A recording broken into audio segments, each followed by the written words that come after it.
মই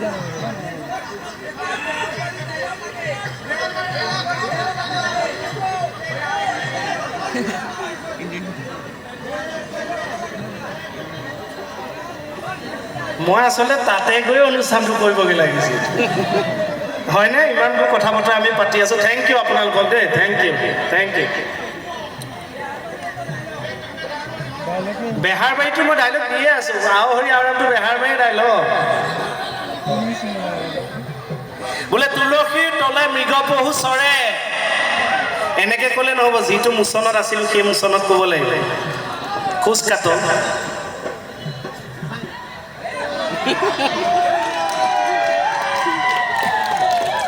বোলে তুলসী তলে মৃগ পহু চৰে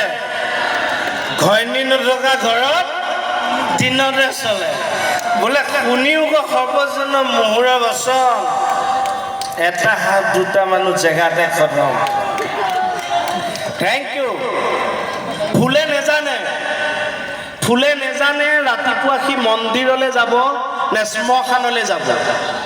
ফুলে নেজানে সি ৰাতিপুৱা মন্দিৰলৈ যাব নে শ্মশানলৈ যাব কিন্তু ফুলে ভাবে দিনটো সি এনেই থাকিলেও সন্ধ্যা কিন্তু চাকনাৰ লগতে যাব মৰাৰ পিছত ফুল দি লাভ নাই মৰাৰ পাছত ফুল দি লাভ নাই যদি জীয়াই থাকোঁতে হাত এটা নিদিয়ে থেংক ইউ বহুত বহুত ধন্যবাদ হাঁহি ধেমালিকে ধেৰ কথা ক'লোঁ বেয়া নাপাব কোনেও আৰু যি পিঙাই কথা বুলিয়ে আছে আৰু বহুত বহুত ধন্যবাদ আপোনালোকক মই অনুষ্ঠান বেছি দীঘল নকৰোঁ খালি যোৱা থাকে দুটা কথা অনুৰোধ জনাইছোঁ সদায় মনত ৰাখিব প্ৰথম কথাটো হৈছে সদায় হাঁহি ফূৰ্তিকৈ থাকিব সদায় হাঁহি ফূৰ্তিকৈ থাকিব আৰু 2 নম্বৰ কথাটো হৈছে প্ৰথমটো মনত ৰাখিলে হয়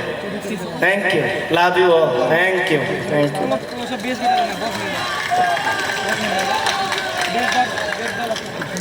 সঁচাকৈ বহুত ভাল লাগিল আমাৰ আমন্ত্ৰিত অতিথি শিল্পী শ্ৰীযুত সিদ্ধাৰ্থ শৰ্মাৰ অভিনয় দেখি তথা কেকেৰ অভিনয় দেখি